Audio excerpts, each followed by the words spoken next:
هفته خبر تو خبر داره براتون از شیخ فری که همچنان حسرت به دل برجامه و هر جا که میرسه سر درد و دل رو باز میکنه و به دست و پای طرف حسابا میفته. اگر برجام به طور کامل اجرایی و عملیاتی میشد، ایران برای اون که در سایر مسائل پیچیده و مهم با دیگران وارد گفتگو شود آماده بود.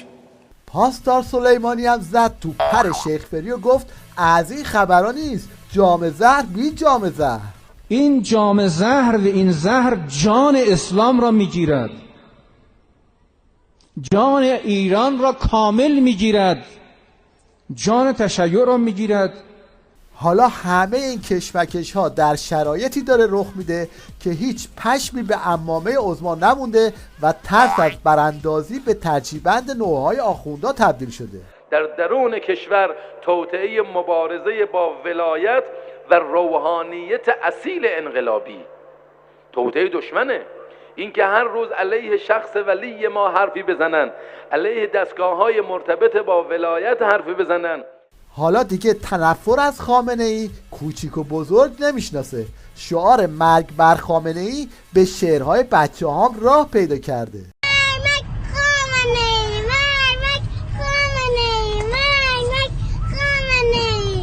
همین چیزاست که عظما رو دلنگون کرده و یه چنین بلایی سرش آورده.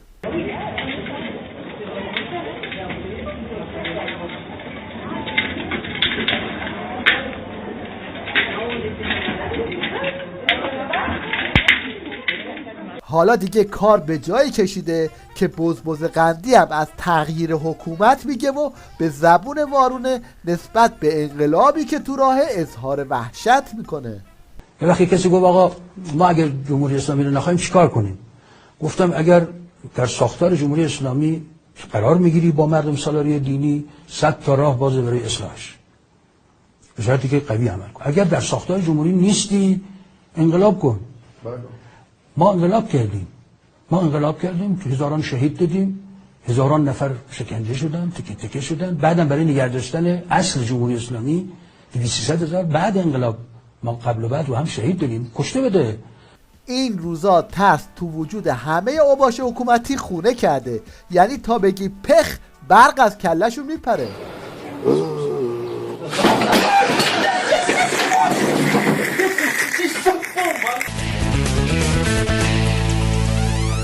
این شما و این هم یک مصاحبه تأثیرگذار با یکی از حامیان نظام یعنی حسین دوربینی.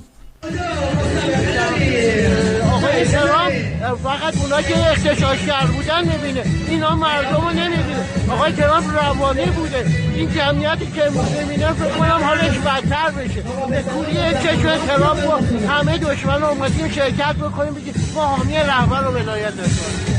یه وقت فکر نکنید حسین دوربینی تنها حامی نظامه ها، نه، این شب در قلی بسیجی هم هست. طرف یه جمله رو هم نتونست حفظ کنه. در فجر گرامی باد تا زمانی که ما بسیجیان زنده ایم نمیگذاریم دشمنان به انقلاب و رهبر ما چپ نگاه کنند، جانم فدای رهبرم. مثلا قرار بود با این مصاحبه ها به دشمن ضربه بزنن، اما جفتش ضربه تو صورت عظما بود.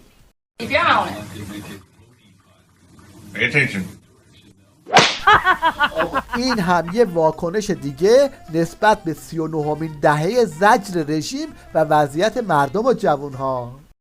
الله الله الله الله الله الله الله فابیکار الله فابیکار نصف جوونامون فوق لیسانس دارن، فوق لیسانس دارن، نصف جوونامون فوق لیسانس دارن، چون که جنشون خوب نیست الله فنو بیکارن، الله فنو بیکارن، چون که جنشون خوب نیست الله فنو بیکارن. حالا تو چنین وضعیتی جوک سال رو بشنوید که خنده رو هم به خنده میندازه. نتایج نظرسنجی دانشگاه مریلند آمریکا که پس از اغتشاشات اخیر از مردم ایران تهیه شده نشان می‌دهد 85% ایرانی‌ها با سیاست‌های دولت آمریکا مخالفند. طبق این نظرسنجی حاج قاسم سلیمانی با 83% محبوب‌ترین چهره ایرانی به شمار می‌رود. ارزیابی و محاسبه این دانشگاه کذایی که توسط خود آخوندها شعار شده یه چیزی تو مایه ارزیابی این کوچولو میمونه. ببینید.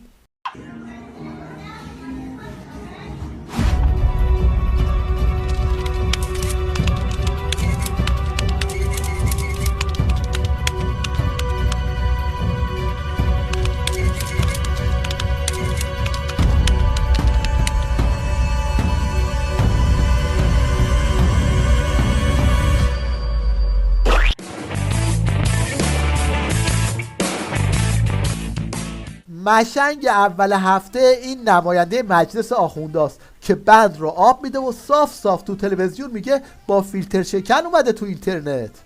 آقای نعمتی شما تلگرام دارید؟ من بله. چقدر از این شبکه استفاده میکنید؟ معمولا استفاده میکنم، یعنی به صورت تقریبا بشه گفت آنلاین استفاده میکنم. خب این چند وقت گذشته که فیلتر بوده چقدر استفاده کردید؟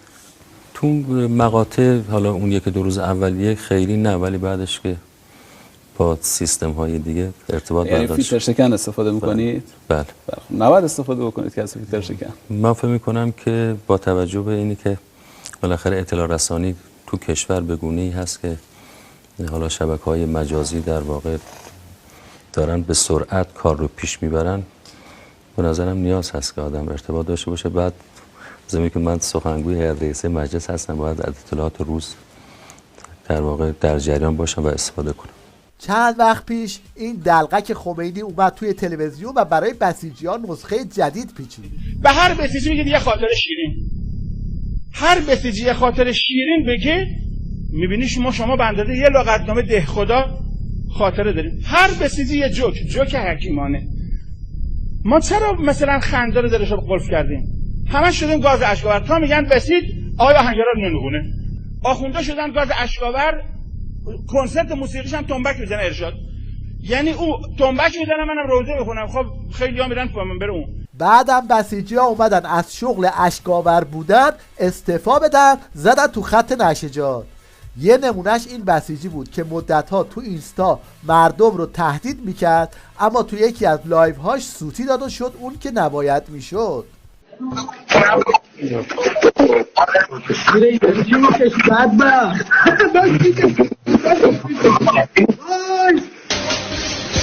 تنهای بی سنگ صبور، خونه سرد و سود و کور، توی شبات ستاره نیست، موندی و راه چاره نیست، اگرچه هیچ خلاصه این که بسیجی ها هر کار کردن نتونستن بزنن تو کار خنده حلال، اما به جاش مردم از خجالتشون در اومدن و اینطوری به ریششون خندیدن.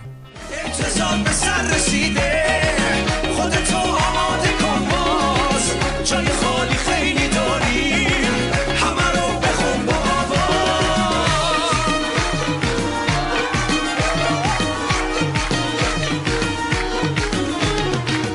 بخونو از این نترس که شعر یه وقت یادت بره، اگه اشتباه کنی جایزه دستت میپره، شاد و پر انرژی باش، قصه ها رو یادت بره، بپا شعر یادت نره، بپا شعر یادت نره، شما شعر یادت میره، نه یادم نمیره، شما شعر یادت میره، نه یادم نمیره، نه یادم نمیره. یعنی کلاً ویژگی بسیجی اینه که پشت هر فرمونی بشینه ماشینو میزنه تو دیوار.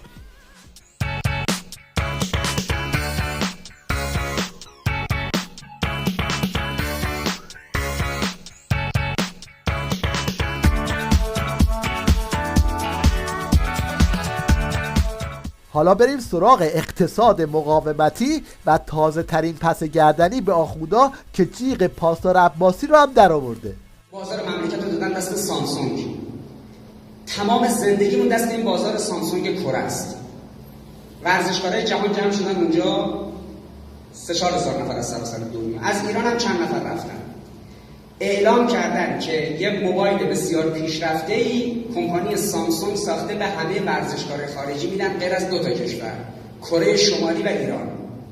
بابا ما تمام بازار 80 میلیونیمون دست سامسونگ کره است، بعد جوری به ما توهین میکنه. امروز مسئولین دولت گفتن که اشکال نداره خودمون اونجا یکی موبایل میخریم هدیه میکنیم به ورزشکارامون که دلشون نشکنه. غلط میکنه کمپانی سامسونگ وقتی توهین میکنه به ما، چرا باید بیاره اینجا کاراشو بفروشه و ما کارایمون رو بخریم با خفت؟ این هم یکی دیگه از محصولات اقتصاد مقاومتی، یعنی پراید مشنگ اختصاصی برای خبر تو خبر. پراید تولید ایران. الان به ماشین استارت میزنیم.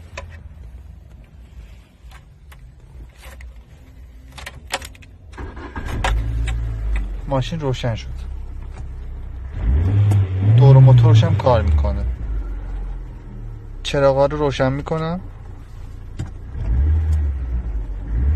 تا الان همه چی درسته.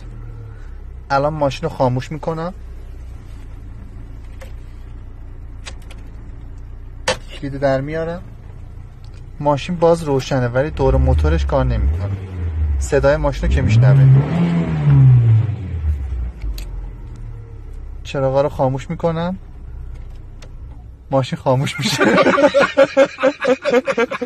از این نمونه ها کم نیست، این یکی هم دیدنیه.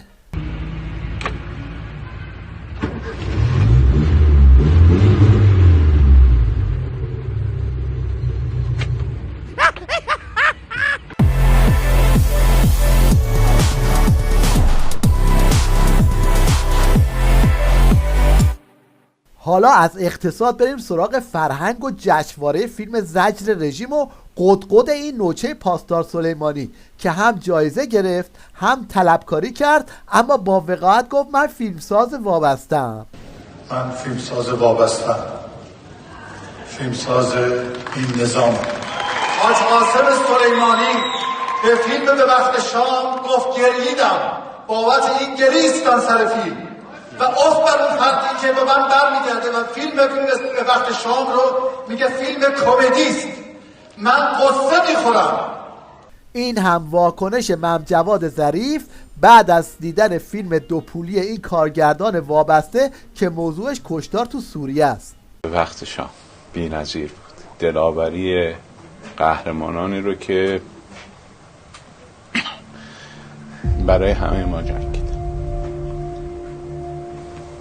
صحنه فیلم خاطرتون هست؟ تقریبا همش. بله دیگه، وقتی دلواپس و دلارام جمع میشن تا یه فیلم دوزاری رو تبلیغ کنن نتیجهش این میشه.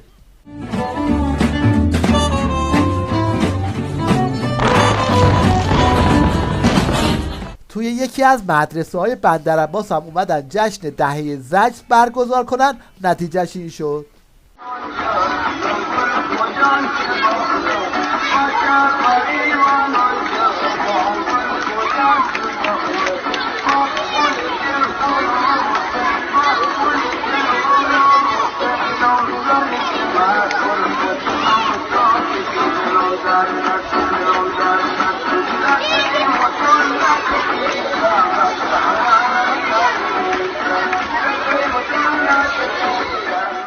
حالا ببینید آخوندا برای جذب این بچه ها به چه جنگولک بازی هایی رو میارن، اما به جایی نمیرسن.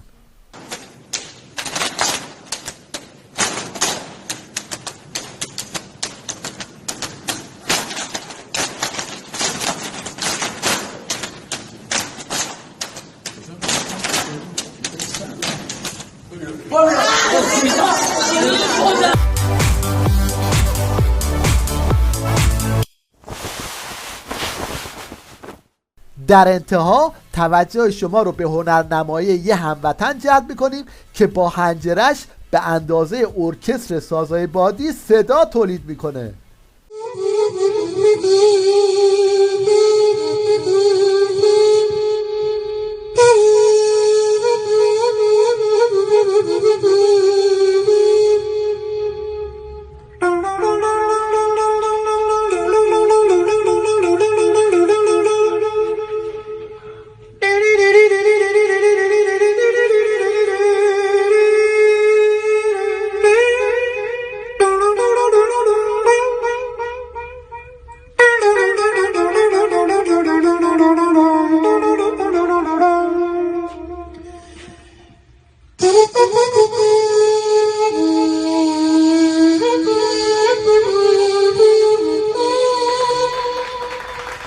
Thank you.